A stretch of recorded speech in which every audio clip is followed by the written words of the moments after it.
What is going on, Jet fans? Matt O'Leary back with another video. As we know, Tyrod Taylor is starting for the New York Jets this week, and I wanted to talk about some numbers that I saw about Tyrod Taylor versus Justin Fields going up against Todd Bowles defenses, and why Tyrod Taylor might actually give the Jets a better chance to win in week 3. So wouldn't you know it, an injury at the quarterback position means the Jets backup is going to have to play. It's something we've seen way too often as Jet fans. It's rare that the Jets starting quarterback plays a full 17-game season, and that will not be the case again in 2025 as Tyrod Taylor is taking over for Justin Fields. And look, Fields looked really awesome in week 1, looked really good, and followed up, unfortunately, arguably his best performance of his career with his worst in week 2, and he suffered a concussion. And as I mentioned, Tyrod is taking over this week. And look, I picked the Bucs this week. I think they're just a better football team. I don't trust the Jets defense until they prove it. But you could make a case that Tyrod gives the Jets a better chance to win than Justin Fields, specifically going up against the Todd Bowles defense. Check out this stat courtesy of Michael Nania. Here's a look at Justin Fields and Tyrod Taylor in their career against Todd Bowles teams. Justin Fields in 2 starts, 2 total touchdowns to 7 turnovers, a 52.3 rating, 0-2 and averages 10 points per game. Now, Tyrod, 6 starts, 10 total touchdowns, 3 turnovers, a 93 rating, 4-2 record, and 23 points per game. Massive, massive difference between the two. And I understand the first thing that you're going to say, I totally get it. Those Tyrod starts are from a long time ago, aren't they? Well, yeah, some of them are, but there is no denying that Bowles has Fields' number so far in his career. 2 touchdowns to 7 turnovers in 2 starts. One of the games that got blown out, 38-3, did not look good at all against the Bucs when he was playing for Chicago. And look, honestly, I'd take my chances with Tyrod, even with the numbers being from, so many years ago.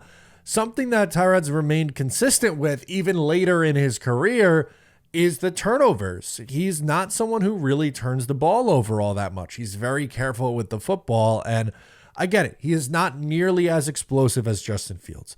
He does not have as high of a ceiling as Justin Fields. My argument is that he gives you a significantly higher floor, and in a game like this where we have seen the floor being at its worst for Justin Fields going up against the Todd Bowles defense, this might be enough to keep the Jets in it. And who knows if there's a Baker Mayfield turnover or the Jets defense is playing strong because the Bucs have 3 starting offensive linemen out, they might have a chance and be in this game. And who would you trust more in that spot? Is it Tyrod and his career numbers against Todd Bowles? Or is it Justin Fields with his career numbers? HOF is your go-to for building smarter parlays. No more missing by just one leg. HOF gives you all the probabilities and insights you need to succeed. See which parlay legs look risky, adjust before game time, and maximize your chances of hitting with confidence. HOF crunches millions of data points in seconds, whether you're building a same game parlay or picking a money line. Let the stats help guide your decision. No math or stats knowledge is needed. HOF is designed to be easy to use for the everyday sports fan. And for a limited time only, our listeners not only get a 7-day free trial, but they also get 50% off their first month when they use code O'Leary at checkout. Just download the HOF app on iOS or Android, enter code O'Leary, and you're all set. I talked about it yesterday, but I think we see a more traditional drop back offense this week. And look, the Bucs are really good at stopping the run. That's something that Todd Bowles, really prides himself on with his defenses. And with Fields, that's clearly the strength, right? Like they want to really use the run game with both Breece Hall, Braylon Allen, Isaiah Davis, and as well as, Justin Fields. And you don't have that element that you have with Tyrod back there. He's not going to, run a million RPOs, and there's not going to be designed runs for him. If the play breaks down, can he escape the pocket and go even at 36? Yeah, he did it against Buffalo, but he's more willing to be that prototypical drop back passer and take some shots down the field. And against Tampa, I think you're going to need some explosive plays in the passing game to keep pace, because let's be honest, they have two really good receivers in Mike Evans and Emeka Egbuka. And while you might choose, let's say, Mike Evans for Sauce Gardner, and you could potentially see him taken out of the game, well, that means that Brandon Stevens and whoever's playing safety this week is going to be on Emeka Egbuka. And with how they've looked through the first 2 weeks, you might see Egbuka go for 175 yards receiving in this game and a couple touchdowns. Plus, wouldn't it be so Jets for Tyrod to upset the Bucs? And we have a debate for a whole week. Should he get the next start, Justin Fields, or should they roll with Tyrod Taylor? It's a Monday night game against the Miami Dolphins in week 4. They just lost again on Thursday night, and they're 0-3. The Jets at 1-2 with a chance to get back to 500 and save the season. Half the fan base wants to keep rolling with Tyrod. The other half wants to go back to Justin Fields. Come on, we've lived this way too many times not to know that at some point there's going to be a quarterback debate amongst this fan base. My take, ride the hot hand, man.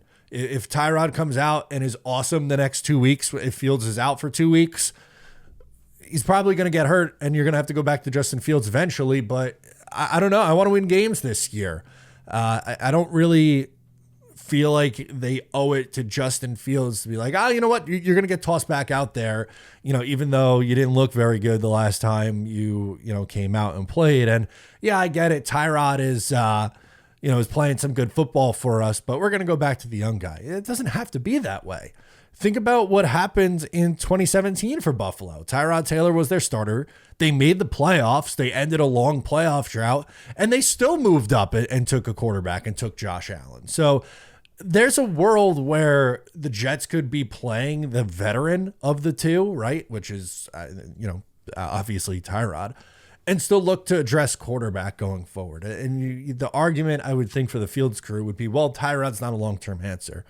Well, is Fields a long-term answer? I don't know. And if that's still a question this year, then you probably already have your answer, because if you have a question mark at the quarterback, then that's unfortunately not good enough in this league, and especially in this division with Drake May and Josh Allen, or in this conference that has Drake May, Josh Allen, Joe Burrow when he's healthy, Lamar Jackson, Patrick Mahomes, Justin Herbert, CJ Stroud, and on and on and on it goes. So let's just see how it plays out, obviously.